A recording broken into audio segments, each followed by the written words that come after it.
And start. Hello, everyone. Um, Thanks for coming, and I think people will continue to trickle in. I'm Amy Chester. I am the director of Rebuild by Design, and thank you so much for coming back to our speaker series. Really excited today that we are going to be joined by Mayor Busch.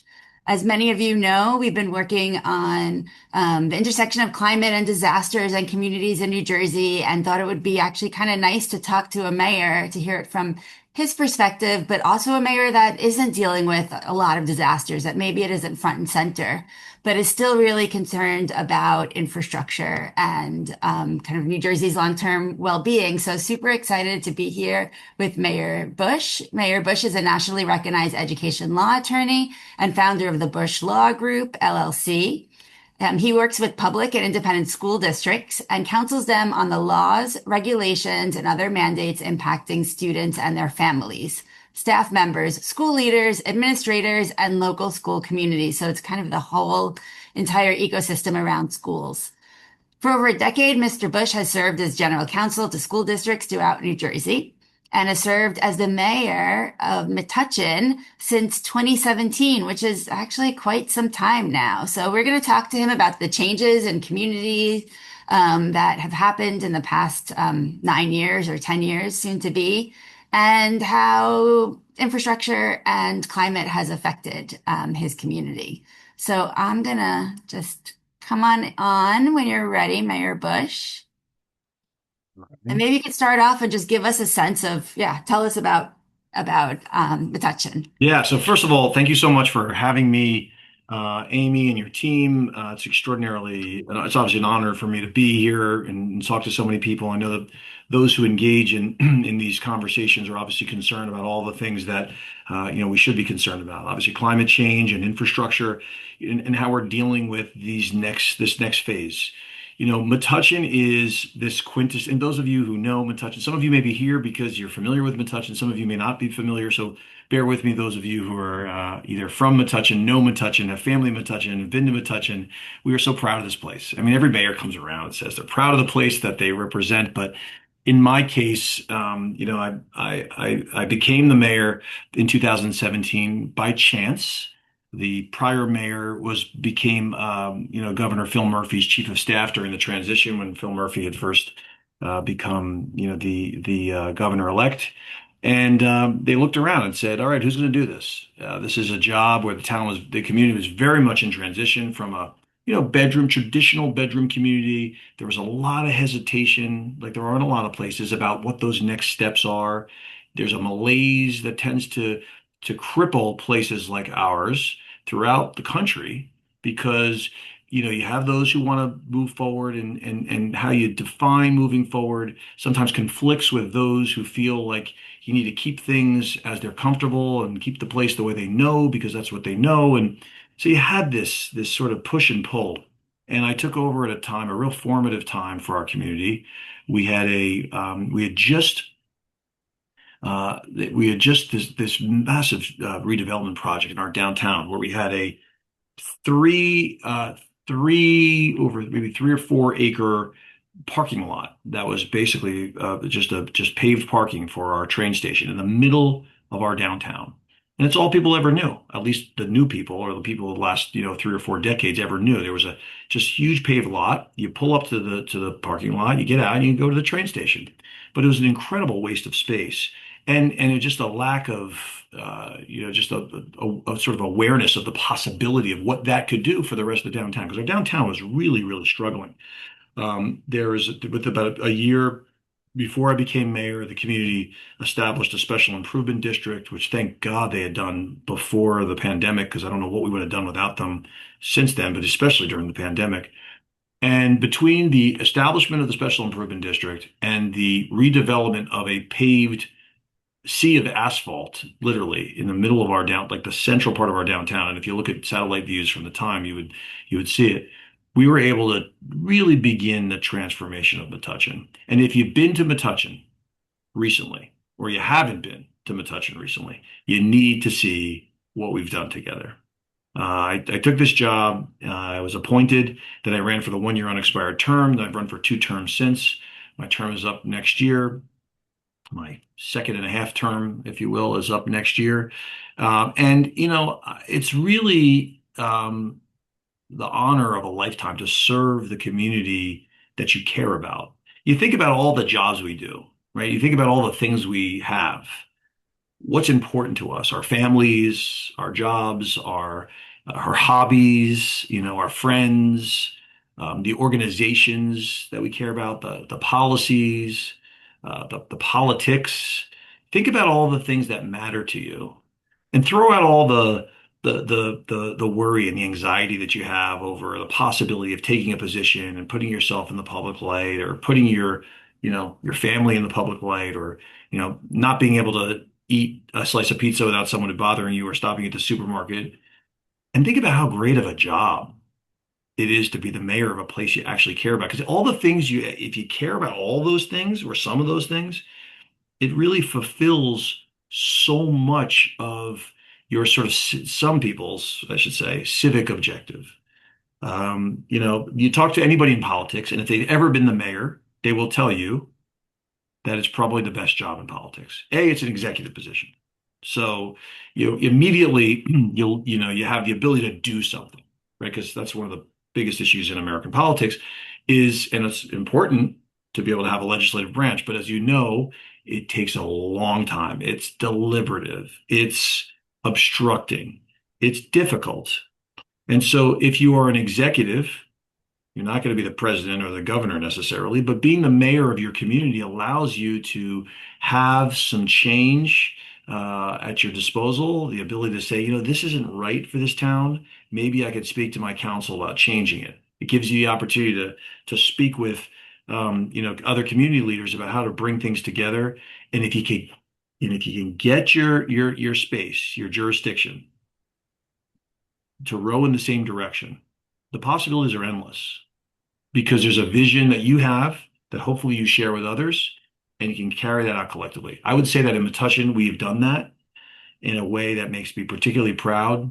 And I'm excited to talk about some of the more specific things we've done. But the downtown has been incredibly successful, nationally recognized. We're one of three downtowns in all of New Jersey to have won the Great American Main Street Award in 2023, which is a big deal. It's, the Main Street America is the umbrella organization for all Main Streets. So for those of you who know New Jersey or don't, maybe you know that Westfield is a great downtown, Montclair is a great downtown, and Metuchen is number three on that list with respect to the company we keep. So we're really proud of that. And since we've gotten that recognition, then Money Magazine declared us, one of the best places to live in the country. And again, I'll share this however many of you there are here. Obviously, I love Metuchen. You can tell I'm talking very, highly about it, but is it the best place to live in the whole country?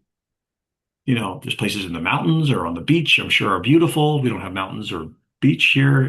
We have ponds. That's about as close as we get to a beach, but it's a great place to live, and people are starting to recognize it. And I'm proud to have been part of a group of people, as many people, to have advanced us forward to where we are. And we can talk more about some of the projects we've done in the process of facing some of the challenges we've had as a result of what's going on everywhere. Great. Can you give us some like just the bare details? Like, okay, Metuchen, want to explain where it is? I know there's a lot of people in New Jersey that are on, but there's Yeah. likely people that are not from New Jersey. And then let's talk about like how big is it? What's the population? What's your budget like? Yeah, so we're located in central New Jersey, and yes, there's a central Jersey. There's a big debate about that among Jerseyans. Some from South Jersey would call us North Jersey. People from North Jersey might call us South Jersey, but we're smack dab in the center. We're exit 10 of the New Jersey Turnpike, which meets exit 132 of the Garden State Parkway. We're right off exit 10 of 287. We got Route 27 running through us. We're right on the Northeast Corridor. We're about a 42-minute train ride to Penn Station in New York. It's really in the middle of everything, which is why everybody complains about traffic all the time. It's like, okay, you want to complain about traffic, but you also want to live in the middle of everything. So we've got it here in Metuchen. We're 2.7 square miles, and we're about 15,000 residents. But again, 15,000 residents in, central suburban New Jersey in a 2.7 square mile space is a lot of residents. How many do you think you know by name? By name, I bet it's a lot. It's probably it's thousands. I would say Right? I wish I were better because there's people's names that perhaps I should know more or be more familiar. You know what helps a lot is Facebook. I know that people talk about Facebook as a a disordered and has all kinds of issues and yeah, it does, especially when you're a local official because reading stuff about you as if you're not sitting there reading it, it's like talking about someone right there in the room. That's hard sometimes, but I know that and I know that that movie, I forget what it was called, about Facebook or about the founding of Facebook, and the original purpose of it was to match someone's face with their name and information. In that regard, it's actually very helpful for someone like me because I've seen people in their dialogue and I can connect to them. And sometimes I've never had a conversation with them, but I know their name already because of a Mhm. community like ours. But yeah, I mean, also your children, if I'm a father of three boys, my children are here. I know so many people through that alone. There's involvement in activities and sports and when I became the mayor, I wasn't like I just jumped into being mayor. I was already very involved and invested in the community. And the reason they selected me, I'm told, is that I had already, I do a fair amount of, I do my entire professional career is based on representing schools throughout New Jersey, and the governance of schools is very similar to municipalities. And so they tapped me, but at the time I became mayor, and I tell people I was the vice president of the Little League. Um, Ah. being the vice president of Little League, or being a board member of a local nonprofit, or being involved in your PTO, or coaching your child's team, all that stuff is just the kind of stuff that is the same as being the mayor. You're just your jurisdiction, your responsibilities are different. Yeah, now you're held accountable to all of those things, That's right. all of those people. I worked for an elected official in New York City, but also worked for Mayor Bloomberg. And being in an executive office, whether you're a staff person, whether you're the actual mayor, I mean, that I agree with you it's everything. Right. Because you know that you can actually do it. You come up with an idea and you can actually implement it. How about we talk a little bit about the special improvement district? Because I feel like that's been a topic of conversation, but also a big change for the city. So do you want to explain what that is and Yeah. maybe some of the lessons that you learned in that? Yeah. So most states have a statutory mechanism that allows communities to, it's a quasi-public entity, and they're quasi-public because there's a provision in the statutes that allow an extra tax, if you will, to be collected from property owners in the designated space that's considered the district. It's controversial because it's an extra tax, and anything in the United States involving government forcing people to give them their money is, of course, going to be controversial. But what it does is, and oftentimes it's passed on to the renters, and you get the idea of how that works. But what it does is it focuses completely on the operations of the district, and it's entirely focused on bringing foot traffic into that area to make cash registers ring. And so, in our downtown, for so long, our downtown struggled. Metuchen's downtown is the story of many downtowns in America.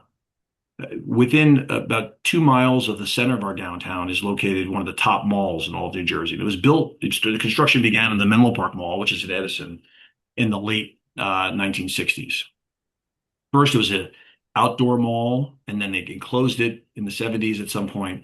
But as the mall became a thing, there was deep concern among the small business owners in downtowns that this is Oh, going yeah. to replace us, right? Climate control, it could be snowing outside and it could be 70 degrees inside. When it's 95 degrees outside and humid, you got air conditioning. It's going to be 70, 75 degrees inside. So you're dealing with the wave of the future. It was almost like a space station in some ways, the mall, the shopping mall. And parking, free parking in the mall usually. Parking, because the car is almighty in the United States, or certainly has been since its advent, right? So, I think the idea that this was happening freaked Metuchen out, and understandably. And that's funny. So David Copperfield, the famous world famous illusionist, grew up in Metuchen as David Kotkin. Okay, and David Kotkin's father owned a men's suit store. And David has explained to me the story, which is sort of an example of what was happening in our downtown in the early 1970s, late 60s. And it was, I'm not going to sit here and wait to see what happens to this downtown. I'm going to leave. And he did. He took his men's suit store, which is located directly across the street from my law office, and he actually set up shop in Warren, New Jersey. And he did fine in Warren, New Jersey. And now, if you have the chance ever, and it's not an open public type of thing, but if anyone ever has a chance to visit David Copperfield's uh, you know, uh, he has a museum of illusion in Las Vegas, but it's like a private thing. But I've been fortunate to be able to go. He literally has his men's suit store, his father's men's suit store from Warren, as the place you walk in. You have to figure out like how to get behind it, and there's all kinds of mechanisms and things. I mean, it's pretty cool. But anyway, that's the story of Metuchen. The downtown just got basically overshadowed by the wave of the future, the mall, the shopping mall, and even New Jersey Supreme Court, because we've had lots of case law on this. Because people were saying, listen, if you're someone who has to hand out flyers, if you're a religious organization and you count on being able to get your message out using your First Amendment right in a downtown, how are you going to do that if no one's there anymore? So there were cases on the First Amendment that I asked, remember. yeah, that asked the Mhm. shopping malls, like, can we have as much access here? And the New Jersey Supreme Court said in a famous decision, the malls have replaced the downtowns of America. Yep. Free speech in malls was the effort. I remember it really Absolutely. well. And if you think about that, it's pretty remarkable. So Metuchen then had to really shift through the 70s and 80s to still stay relevant.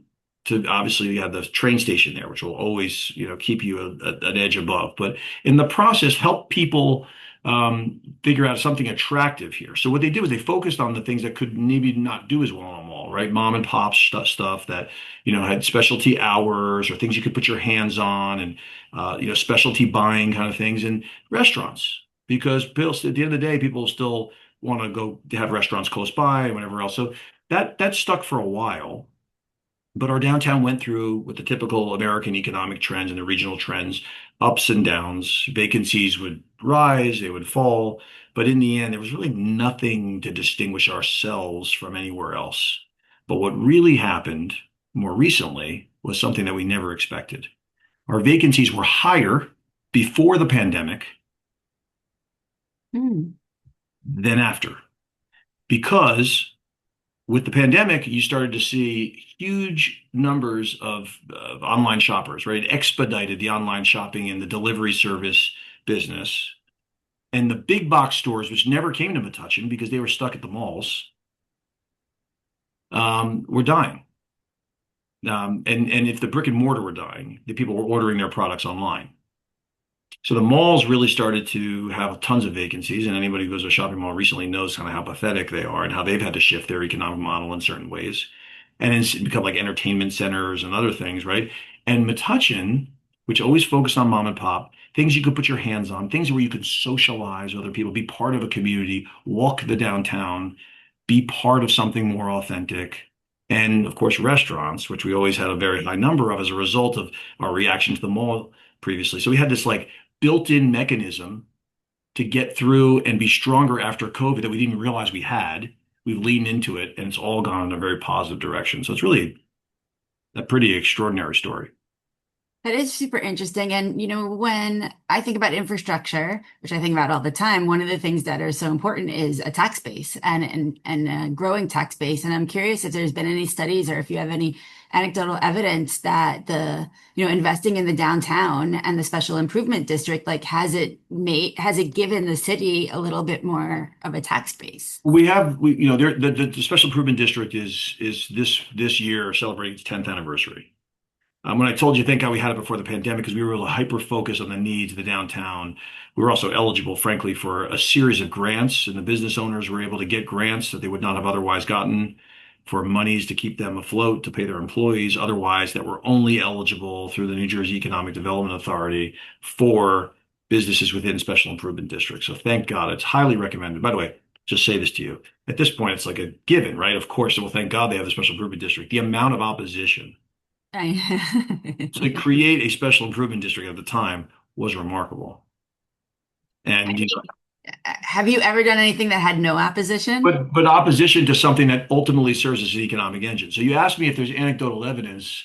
You know, well, the rate of vacancies is one because it's a night and day situation with respect to the downtown. And, you're able to actually recruit specific businesses.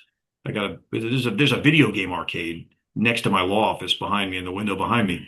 I mean, that's not something that would have just chosen us. We had to go out and recruit it. We had to show them why Metuchen would be successful for them. We went to their other stores in Red Bank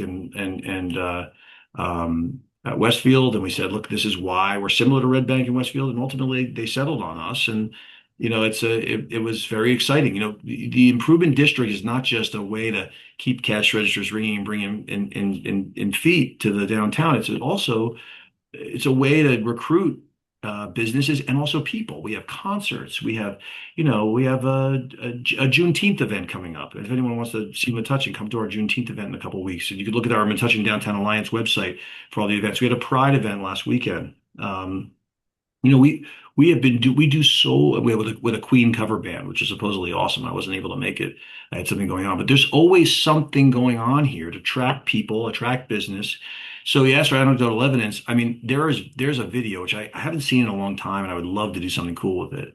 But it's a video at 9 p.m. on a Friday night in downtown Metuchen in 2000 and 15. Place is dead. Hmm. Dead. There's no one around. You come to our downtown on a Friday night at 9 p.m., there's life. And that's a huge sea of difference. So I would love to be able to, yeah, but the concrete stuff is hard because, people remember what they saw yesterday, not 10 or 15 years ago. I think that's really interesting. And I bet that people don't realize how much of a local mayor's job it is to recruit businesses. And I've seen that from time to time. Like you actually go out and you say to a business, like, no, like we're just as good. We'll take you around. And that's like a interesting kind of like one-on-one um Well, ex you have to. One of the roles of being mayor is in some ways you sometimes feel like a game show host because you're trying to be everything to everyone and you're trying to support the organizations. The Metuchen Downtown Alliance is the one that's technically recruiting them, but if they think the mayor being involved in it could help get someone, of course, as the mayor, if I believe in the cause, I'm going to support it. So there's been times where I've shown open empty spaces of in our real estate at the request of an agent because I believe in the particular person who's going to see it. And then my enthusiasm level is something that people pick up on. So clearly, when I can do it and offer it, if it could support the town, I'll absolutely do that. a lot of what your work is behind the scenes. And I'm curious, are there other things that you think people might not realize that's part of a mayor's job? Um, I think that, I don't think people realize just how much work. So in New Jersey, there's basically two models for being mayor. There's a full-time model and there's a part-time model. I'm sure some mayors, who are part-time, I'm technically a part-time mayor. I get, I think, $10,000 a year to serve as the mayor. No, certainly it's not about the money. Um, can't be about the money for that amount. It's a stipend. It allows you to all the donations and the babysitting and other things that people might need in public office to be able to do for all the work that they do. Gas money. I'm sure you use a lot of gas. It's donations. You try, you're trying, it usually will cost you to be in a position like this because it's what you believe in and what you care about. And in my case, I don't think people realize how much, behind the scenes work we do to be able to present these final products. And there's so many people have so many great ideas, but when they present us with new ideas, they don't realize just how much government infrastructure is required to execute them. And at the end of the day, we've got one borough administrator, we've got a director of special projects, which was a newer job that was created, during my time as mayor. And we've got a couple other positions that are supporting type role positions, but we don't have, 20 or 30 people, certainly not like the Bloomberg administration was or, Mandami administration. Tens of thousands of. Yeah, yeah. So you have all these departments that execute. So even an event, oh, we'd love to be able to have an international food event on the plaza. It's like, well, hold on, guys. You're going to have this event on the plaza. It's going to require police presence. You want to make sure people feel safe. We're going to have to close roads. We're going to have to direct traffic. We're going to have to set up a stage, perhaps. We're going to have to set up the tents. We're going to, we got a DPW. And now all of a sudden you're pulling from all the other areas. So this whole position is about balancing and making sure you're balancing the resources and allocation of your staff the allocation and resources of your budget. And it's easy for people to just want to do things, but they don't necessarily realize what goes into it.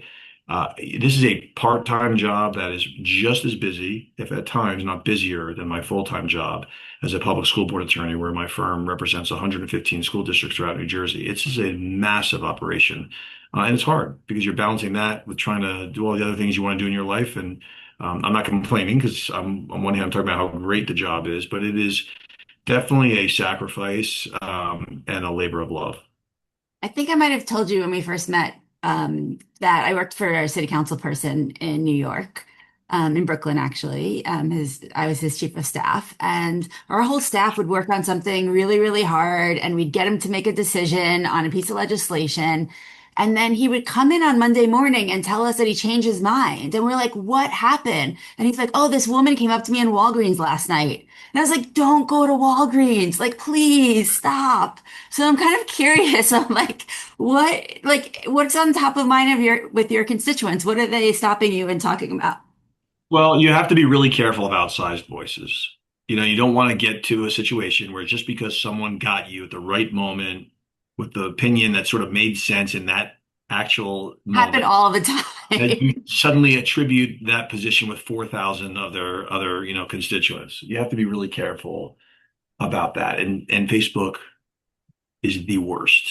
Oh yeah, we didn't have social media back then, so it was a very different. Yeah, and Oh. people try, the best elected representatives are the ones who are able to sort of like filter out the sense that they get, and that their sense is generally on the pulse of the community. You can't really do polling in a place like ours. I mean, you can, but it would be expensive. You don't really know for sure how people are feeling. Mhm. So you're gauging your instincts, and some of us electeds have way better instincts than others. It's just the reality. The biggest concerns of our constituents are pretty universal, though, because you see it when you go door to door. You do not just one post, but you see it in the multitude of posts, knowing that people who are more upset with things are the types of people to post about them as opposed to people who are happy about things. You have to measure all that. You have to, equate that into everything. But I would say, the number one issue in our town is people are concerned about apartments. Meaning that Too they many. don't want apartments. I wouldn't say they don't want apartments, but they want a lot of many people do not want apartments. Other people have opinions as to whether or not those apartments are, for them, or, what the, and lots of judgment as to why would someone want to live like that. We're not asking them to live like that. There's other people who may want to or be part of the community. Look, that's a real thing. People are concerned about overbuilding, overcrowding. And so I would say that is, if I had to guess, one of the biggest issues. Um, Two is traffic.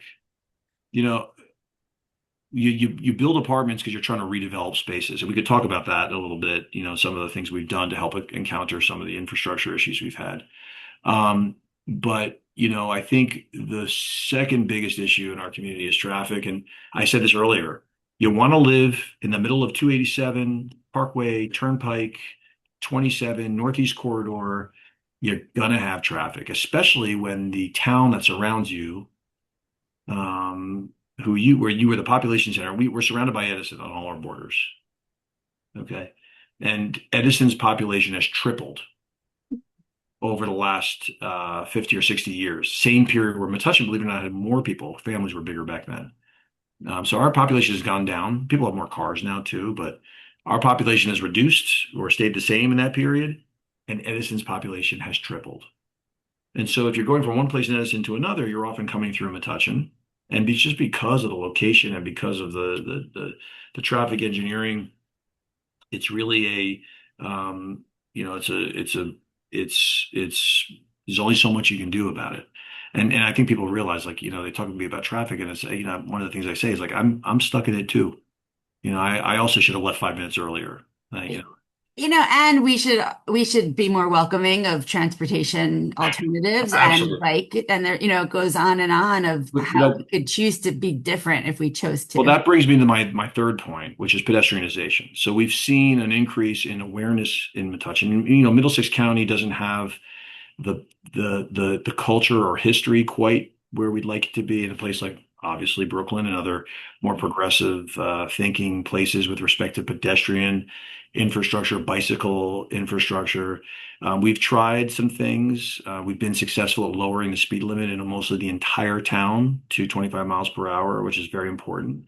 That sounds like maybe not much for people from New York, but for us, obviously we know the rate of speed of a vehicle, and when it hits a person for every mile per hour makes a huge difference in the potential impact. Doesn't mean people aren't hit by cars, but I do know, knock wood, that speeds have gone down. It also creates a walkability effect. It leads to other sort of cultural changes, things like textured pavement, things like street lamps, benches. You create a sort of a signal and an effect for people where they start to realize that all of this is designed to make this place more livable, walkable, hikeable, bikeable, and it's hard. You're not going to change it, and especially when you're surrounded by places that don't have that same priority. In your 2.7 square mile jurisdiction, you're trying to maintain what you have. You can't always fix it, but pedestrianization is important to people until we start suggesting things. As a result of a grant, for example, a couple of weeks ago, months ago now, we had an interesting situation where we got a grant for a bike lane. And when the engineers came to put the bike lane in, they said, look, we want to connect a bike lane on an artery through town and connect it to the downtown. Makes sense. So you can take your bike to the train and whatever. But when they got there and they looked at the road, which was an extra wide residential roadway in a nice, very upscale part of Metuchen, a beautiful street, the residents became very concerned because the engineers determined that the only way to do a bike lane here would be to restrict parking on the street. And if people have a party at their home, these driveways are very large in some of the cases, not everyone. Some of them have garages. The idea that you're asking people to get rid of their parking became a huge problem. And listen, I get it. If we're going to complain that people complain when something happens near their home, when they bought the home, that condition still existed. So we don't really understand why they're suddenly upset. They knew what they were buying into, whatever. We can't then get upset with someone who feels like something's being taken from them. I mean, the argument from pedestrian advocates was nothing's being taken from them because it was never given them in the first place. They just happen to be able to park on there. That's not their property. But instead of engaging that kind of stuff in the community, you just say, listen, we heard you. The whole street, maybe one resident in one home whose parents didn't speak out was, concerned about it and thought it'd be a great idea. But everybody else, including some bicyclists and others who had been advocates for pedestrianization throughout the community in other ways, really spoke out against it. And we just had to say, all right, that's it. We're not doing it. Yeah. And that was hard. When I started working for the mayor in New York City, it was 2006. I'd worked for the city council before, and as part of the team that created Plan YC, and Plan YC was the kind of blueprint for bike lanes and Yeah. parks and a million trees and congestion pricing and all of these things that finally have come through. But I wanted to just stress to you how hard it was to work on bikes back then. Like people did not want bike lanes. People still don't want bike lanes. People still didn't like bike infrastructure. One of the biggest fights of Mayor Adams was this bike lane in Greenpoint and these businesses that didn't want it. And the mayor stopped it and Mandami came in and said, we're putting it back. Like we're going to go ahead and do this. And it has a zillion percent made New York City streets safer because people are more aware that there are different types of, there are different modes of transportation. And it's also made New York City a better place, but it was a very hard, transition through But that. Amy, one of the biggest problems, and this is so true for so many issues, is that you fight sometimes so hard on certain priorities. And then you ask yourself, like, is this a priority? And what is a priority? Because you end up fighting sometimes on something that maybe matters less to you. For example, we're going to figure out a way to get bikes. There may not be a designated bike lane. We're going to find some way to get some sort of bicycle infrastructure into our downtown.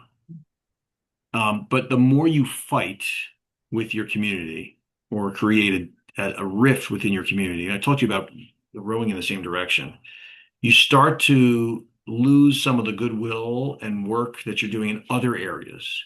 And so you really have to think about the element of compromise and how to work together. Because again, look, one of the hardest parts of being mayor is getting people who don't necessarily like each other to work together toward the same goal. Metuchen's a great place, but we have people who don't like each other sometimes. It's just part of Yeah. the nature of human beings and I communities. think what you're saying is you need to know when to give up, right? You Like, got it. Yeah. And listen, sometimes you got to say, like, we tried this, and guess what? It wasn't the best idea for this community or this part of the community. And you just have to move on. And, sometimes you'll get some credit from communities for changing your mind. Sometimes you'll never get the credit because they'll be mad at you in the first place for thinking about it and putting them through this and deciding you're going to go here instead of hanging out with their, friend for a night out or whatever. I can't believe I had to come to this public meeting and do. But you start to try to develop goodwill as an administration. I think we've done that in our community. I think Metuchen residents are, I have it much better off than a lot of my colleagues in other places. Very few people are trying to lay landmines consistently for the sake of laying landmines. There's good nature in this place, and that helps. So that's really important. But yeah, bike infrastructure is so important, and we're working on it. We got a bike lane coming. But we've got to keep moving it, but you don't want to move it at the expense of everything else you're working on. if anybody has any questions, please put it in the Q&A. And in the meantime, we're going to pivot to weather, um, something that you can't control Yeah. potentially, but maybe you can control the effects of it or how it affects your community. How is weather affecting your community? Is weather affecting your community? Yeah, it's weird. I mean, it's like even in I don't want to be alarmist about this. I'm just going to tell you what I have personally observed. I'm very, very active during storms. It's one of the key ways that residents expect their leadership to react and respond. Metuchen is an old-fashioned, or I should say old-fashioned. In some ways, we all are old-fashioned, but we are an old community. I mean, most of our power lines are above the ground. For a period of time, it felt like the community sections of our community were losing power. Every time we had a storm.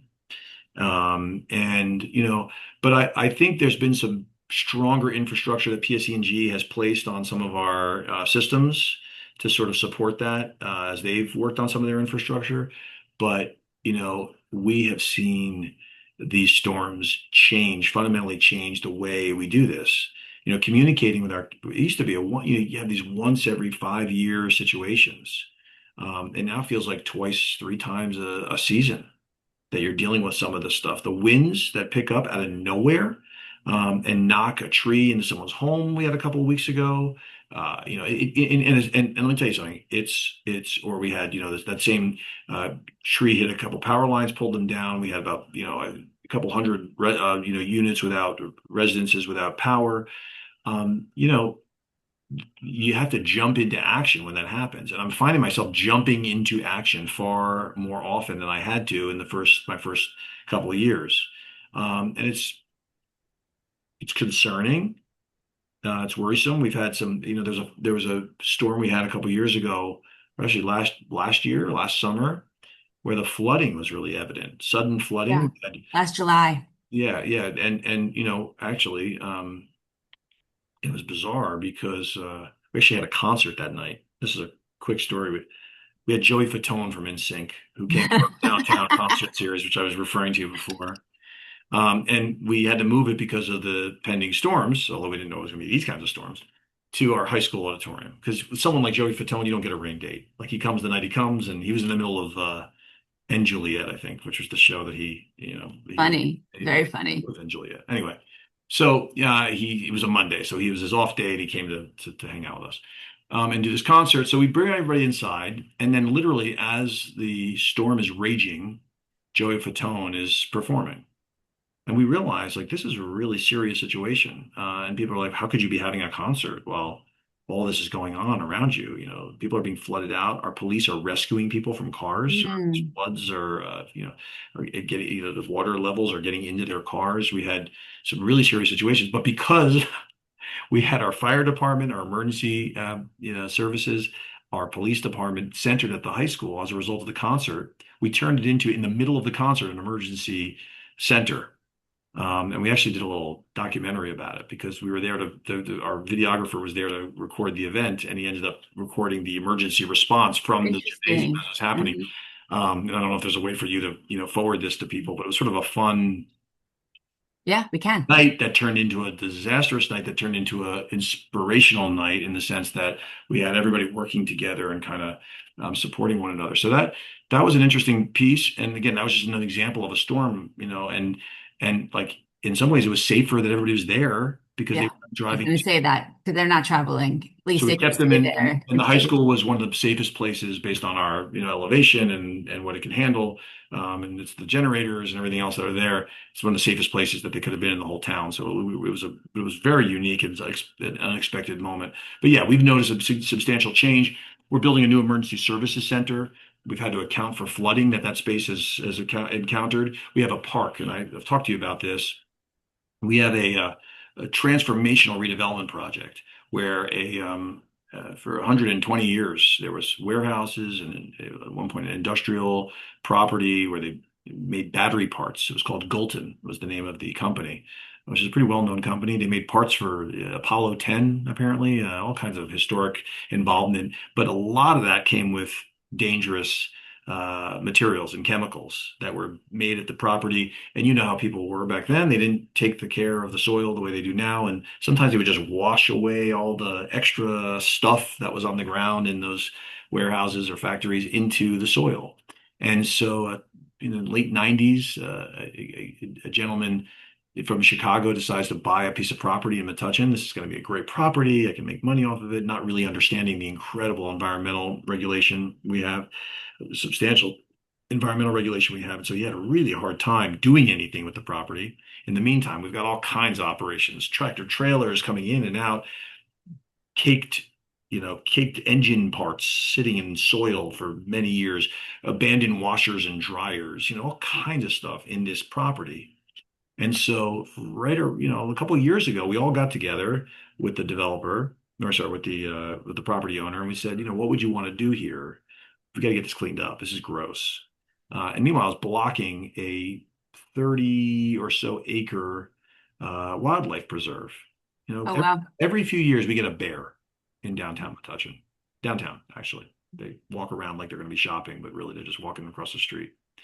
And they always come from this space. It goes all the way up to the to the Watchung Hills. It's Wow. called the Dismal Swamp, and it was renamed for former state senator Peter Barnes, and it's now the Barnes Preserve.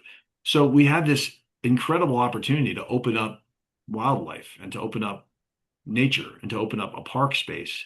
So we started thinking about it broadly, and this property owner makes a deal with a developer who wants to do residential. So we say, okay, here's the deal. You can build units here if you tear all this down, clean up all this soil, donate a significant amount to park infrastructure here. We got the county, Middlesex County, our county, who's been great and great on parks, by the way, to come in and say, we're going to donate $500,000 to this project, and we'll agree to manage it. And now we have an apartment building that just opened, 272 units. It's built to look like an old industrial property that's green, super cool. The property's been cleaned up to the tune of $10 million. And they're in the process, in about a month, it'll be done, month and a half maybe, a 32-acre wildlife preserve with That's walking paths, incredible. meadows, just historical markers to explain what used to happen on the property. That we're going to try to do something to pay tribute to the Lenape tribe, which occupied that Metuchen is named after the chief of the area at the time in the 1700s. So we are like really excited about that project, and that's an area that floods. That's in the flooding area as well. But it's okay. It's nature, and so we're going to help sort of and there's much less per the property is now it used to be blacktop, and we've cut down on the blacktop that was there. It's going to have much more permeable surfaces, and I think it's a great project, and it's something that I think people should pay attention to because in the next couple of weeks you'll start to see it really come online. And the apartments, by the way, as an aside, are 20% affordable, and they're beautiful, and they're incredible amenities, and it's just again, it's all part of the directional success that we've had in Metuchen. And if that didn't happen, it would actually be a contaminated site that floods. And what we see, across, well, everywhere around the world is that a lot of the times floodwaters goes to the contaminated sites. They tend to be the areas that are closer to waterfronts or in industrial areas that haven't had the same TLC. And then that contamination gets lifted up and goes into people's homes and, Absolutely. and this is so much better. I have a But question for you. Go but ahead. Amy, there was opposition, I was just going to ask that. and there is still opposition I'm sure. because Because, well, you said apartments, right? They're apartments. apartments. But I mean, there's some people, we said to them, but guys, understand, if it wasn't apartments, it was zoned for a warehouse property. It was zoned industrial. And around the corner, we've got two double football fields size Amazon warehouses where truck traffic comes and goes all day. I understand everybody wants to order Amazon when they can, but having that in Metuchen, you want to talk about traffic? The speed of a tractor trailer, making that turn radius, like what do you really, the amount of the environmental problems, the risk to pedestrians, I mean, all the things you're worried about, traffic, pedestrianization, that's what they're focused on the apartments. And so that, I say there's some people who are focused on the apartments but you're never really going to be able to educate people or teach them otherwise. But this has been one of the most transformational projects. It's already being, without revealing too much, it's going to be receiving a very significant award in the next couple of months. We are incredibly proud of it. And it is another opportunity for us to show the new Metuchen, which again is very much in line with everything Metuchen has always been, but showcasing it and improving it. But yeah, there's opposition. Every time you make a change, there's going to be opposition. So you have to work with people to help them understand. To keep to the topic of climate, you mentioned before that when there's an emergency, a climate emergency, your constituents expect you to be there and expect you to be on top of it. I'm curious if you're hearing about these same expectations when it's not an emergency. Like, are your constituents thinking about the flooding and thinking about how to prepare? No. Mhm. Largely, no. There are people in our community who are incredible. First of all, Metuchen is known as the Brainy Borough. We have a very, very respected sort of Rutgers professors, uh, top level professionals, engineers, architects. We have lots of people here with major brains and ideas, high intellectual class of community members here. It's great when you're looking for volunteers for a project. You can practically get free, experience to support you. That being said, if you're asking me largely speaking, they become most alarmed and most concerned during and immediately after a storm. And then it's back to just other things. Yeah, well, And it's hard, traffic, right? and it's hard to, it's hard to keep people's attention. We have an environmental commission that works on things. We have some advocacy within the community, but I don't, some of these environmental issues are hard, especially with a community like ours with a smaller budget. We don't have the size, these pilot projects that places say to you, hey, would you consider this green project or these solar, projects or this, electric garbage truck? If we were to like switch over to an electric garbage truck fleet, for example, it's certainly something that on paper, but yeah, that'd be great. We'd have to build out at our DPW an electric garbage truck's infrastructure. And a community like ours doesn't have the ability to do that with our budget. And so we become more reactive and responsive. I'll give you a quick project of something that, you should know about because it's an example of this. So when I first became mayor, I was told that there were a number of issues. One, the emergency services center had to be changed. So we did that. That's underway and it's under construction right now. That's our firehouse. Okay. And we're making significant flooding improvements there because of the flooding that's occurred. And hopefully that entire neighborhood will be enhanced by that project, not just because they'll have a firehouse near their homes, but they're going to have to hear the sirens. They might as well not get as much flooding risk anymore. But the other piece of what I was warned about was something that people never see, and that was a sewage treatment plan. We had a sewer treatment plan in Metuchen, which was about 100 yards from the Edison border, that was hanging on by a string. What was happening was sewage from all directions, and it's fascinating when you look at the plans and see Mhm. basically the subway lines that go underneath the ground. It's a whole highway system of sewage. You flush your toilet, it goes down, it gets processed here, it moves here, it goes here, and it's really exits and moves in all different kinds of ways, and it's fascinating. That was one of the most interesting things I found when I first became mayor. But anyway, this project was something that every once in a while, when there was a bad storm, the plant would flood, and the backup into people's Yeah. homes wasn't. Yeah, it was really, Yeah. really bad. And I had one guy who would write me these emails that were just so angry. I mean, I was the worst person in the world to this person because the fact is that it was his business, but his business had backup all the time. And every time that happened, can you imagine having sewage back up into your, I mean, it's just terrible. So he would write me these really, I mean, some of the most choice words I've ever received as mayor were in these emails.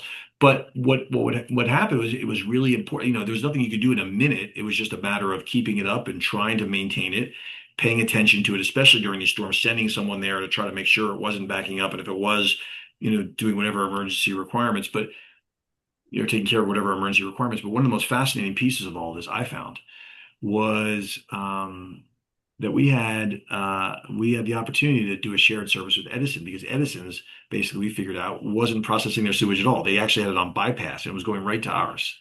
So we put together a shared service agreement with Edison. In between the two sewage stations, we built a brand new one.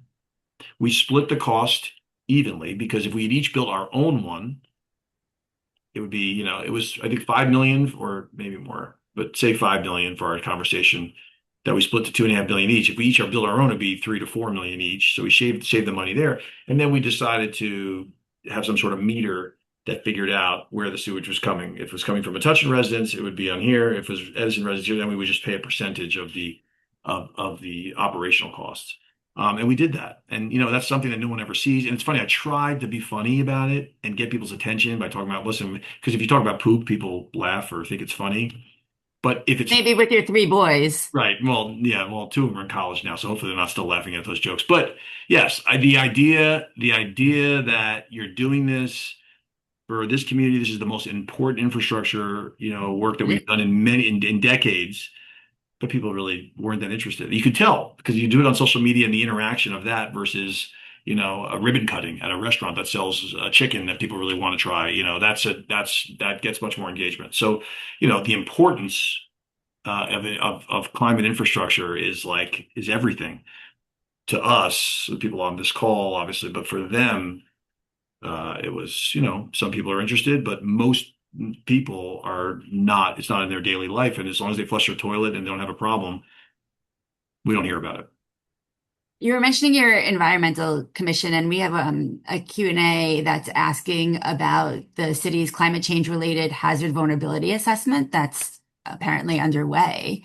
And the question is, how do you anticipate in the borough utilizing the findings to plan for future climate events? I think I keep going back to all these great ideas people have. We'll go down to the League of Municipalities every year in Atlantic City and learn about ways that you can become more green.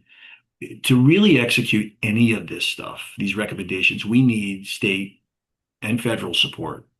You can't just do this stuff on your own budget unless you can convince the entire, community that's worthy, of bringing, your budget to a place where you can afford all of this. I mean, we have no choice in certain matters, but you don't want to be reactive. And I think the point of this person is that you don't want to react. You want to take recommendations and you want to convert them into real solutions.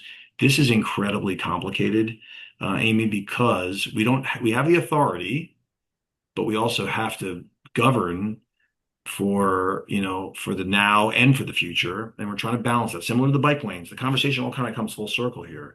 You're constantly in this job balancing interests. So you'd love to take that report and whatever it comes up with, that our master plan and execute everything with the full firepower of a community. But what people don't realize is that firepower is not as strong as we'd all like it to be. There are 564 towns in New Jersey.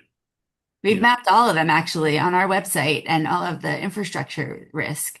I Well, will say that having this vulnerability assessment, in the same way that you've talked about building a park and also addressing flooding, if you know what the problems are, when you do your yes, investments in infrastructure, you can it'll take help. that into an account and build smarter and better. And think about heat in the future and But something. it's great when you can hold a developer's feet to the fire and say, if we're building this together, you're fixing all of this, like we're doing, right? Or when we're doing our own firehouse, we know we got to build a firehouse, so we're doing it. We're going to do it right, right? But when you're just initiating action, it's got to be something that we can find a way to afford. And we got to afford this. I mean, this is one of the least affordable states in the country, and living in Metuchen ain't cheap. It's great to get rid of warehouse property and industrial property, but now we've got a different tax burden as a result. And so you're constantly balancing those interests, and your entire directive as the leader of a community is to try to keep things, obviously, from a policy standpoint, friendly, but also like affordable. And it's a juggle. And yeah, the Environmental Commission has been great. And yes, we'll take the assessment. And obviously, wherever there's an opportunity for us to act, we will. And we certainly would be much more effective of that than other communities. But there needs to be a greater state and federal commitment to the types of grants needed for the wholesale infrastructure changes that are going to be required for whatever's happening in this 8 years, 8.5 years I've served as mayor going forward, because, I've seen it in this just portion of a decade, how much worse everything's getting. And, I don't want to say that without, specific data. I'm just telling you what I've Oh, experienced. we know. We have the data. We can share it with Yeah. with Yeah. you and arm you with it. So just last question, because you have been talking about infrastructure, and I think we've been working on the idea of a $3 billion bond act for New Jersey for infrastructure from the state because mayors don't have the resources to do it on their own. Let's say that magically appeared, next month. What would be like your top three infrastructure investments that you would need? And then you could also close out if there's anything else you want us to know. Yeah, I would definitely say that our sewer infrastructure in general, there's just certain areas of our community that were just never built with proper sewer infrastructure. So I would say that would be one thing we'd work on. There are probably roads that we would work on, and building sidewalks in spaces that don't already have them. That would give us additional type of drainage opportunities. And I think. Enhancing some of the green spaces that we have in our community, because, when you live somewhere, one of the best aspects of living there is having an opportunity to interact with, recreation. And so I think for us, we would probably, those are three areas that would be important. I, flooding is a real concern. And Metuchen, as you can see from the maps, obviously we're a lower risk than other places, but there's risk. Oh, there's risk. Yeah. I Yeah, mean, if you live in those areas that flood, yeah, you don't care that it's lower risk. that's exactly Right? right. That's exactly right. So I think there's some of that. But again, I do think the pedestrianization piece of this is important as well, because, like you said, once you're working on a project where you can get public support, open public support, you might also be able to tack on some of the more significant infrastructure elements. And I think that's the key. And from a governance perspective, that's what I would try to do. So again, I would take the experts' reports, and we would evaluate and prioritize the best and most important uses of that money, of those monies. It can also be used for just the upcharge. So if you have infrastructure, a project that you have the money to pay for, but it's going to cost you X amount of dollars to raise it, pulling from another source would be super helpful. But we're at the top of the hour, so thank you very much, Mayor Busch. This has been Absolutely. lovely to Yeah. talk to you, and thank you all for attending. Yeah. And thanks for all the great work you all are doing. Thank you very much. Take care. Nice Take to care, everybody.